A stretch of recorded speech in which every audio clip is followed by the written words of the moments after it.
today about a product called ImmunityCS, and I'll just get off to it.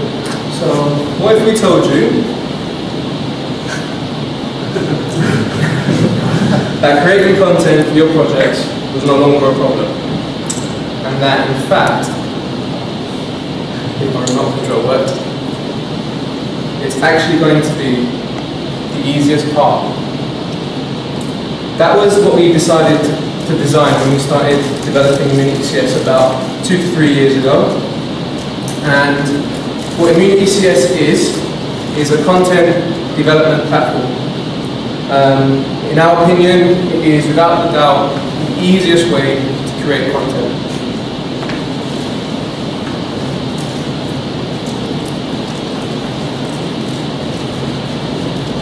So the basic concepts that I'm going to talk about just before we restart into Windows so I can show you how it works is that the first part is, while we were designing it, the whole focus is it's supposed to be easy.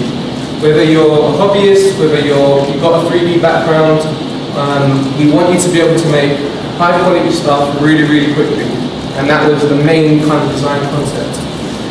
Other things that inherited are things such as like an intuitive viewing interface, the ability to work with multiple projects at once, and built-in help centers. We wanted to make the learning curve kind of non-existent if we could. You have video tutorials built in to kind of get you started. How does it work?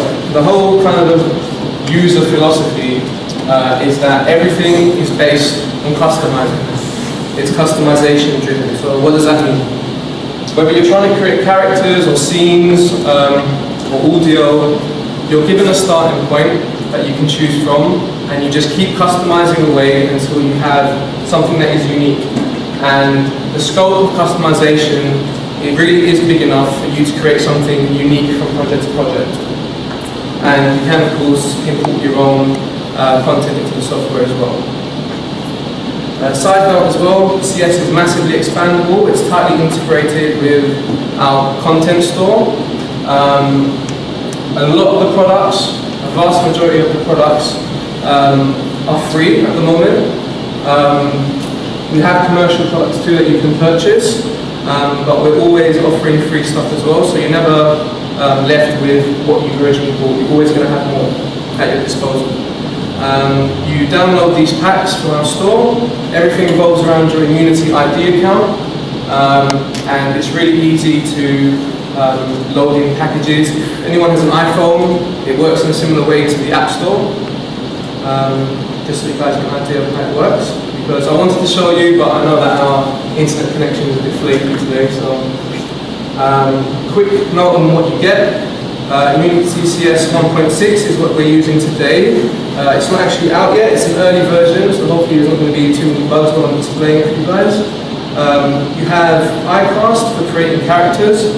You have iCrop for populating your scenes with buildings, objects, and other items. iLoop for creating music, and Class Builder, which is a module for importing your own content and creating unique classes. We're not going to focus too much on Class Builder today, but I want to show you guys how it all kind of works, and more importantly, how it integrates with MMF, because we have a dedicated MMF exporter.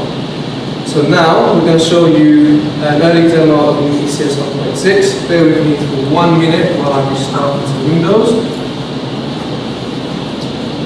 If any of you guys have any questions in the time being, feel free to throw them my way. Okay. The screen res is a little bit low for ImmunityCS.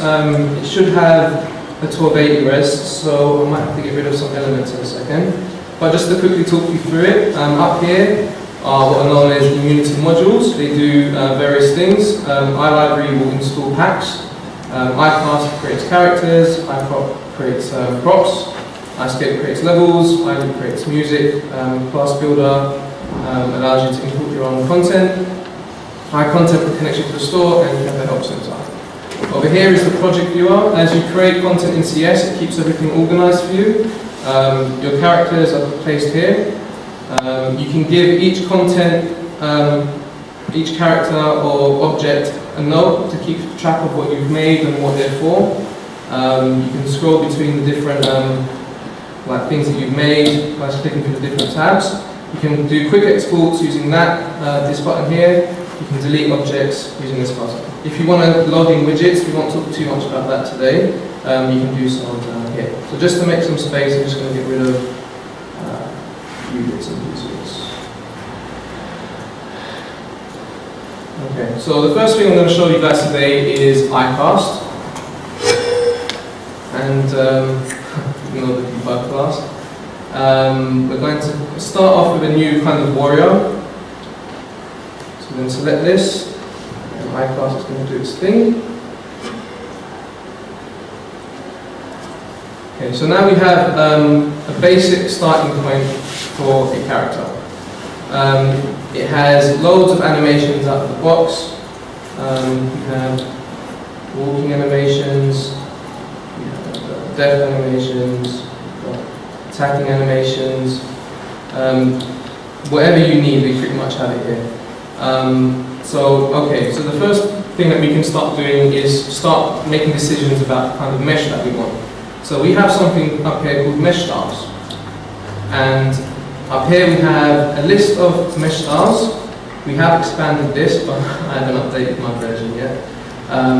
So for the moment we can choose between like shields, minimal, dragon lances, blades, swords, all kinds of crazy combinations. I'm going to go with blades. So we've got a character in now, he's got his blades ready. The next thing that's new in 1.5 and above is called mesh modifiers. And this helps in making your characters look different. Because when they're from the same class, you've exported them all as 2D. This was a concern from back in the 1.0 days, where people thought, okay, I've got this character, it's based on a similar mesh, but when they're in my game, they all kind of look similar. The way around it is just to change the mass and the height of your characters, even if it's really slight. So we can say, this warrior is going to be a bit more heavy and a little bit shorter, and when he's rendered out and put next to another character, especially with different textures, you're not going to realise they're from the same class. And using mesh modifiers. So I'm going to choose that. I'm going to leave lighting and shadows for a minute until we choose some textures. Over here we can choose texture customizations. So for this class we have 10 customization layers, and depending on which class you're working with, these layers will be called different things. So for example, at the moment we're going to choose upper armor, just to start off with, and I'm going to quickly just start going through things and choosing some customizations just to get us started.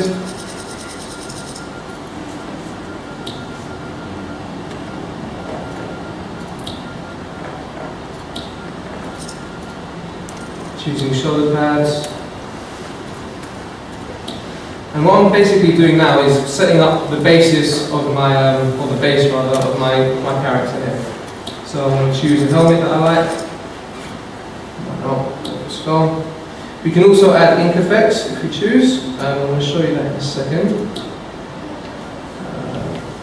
Weapon, shield. Choose dagger. There really are loads and loads of customizations. I can keep clicking through this for ages and you'll have loads of things to choose from.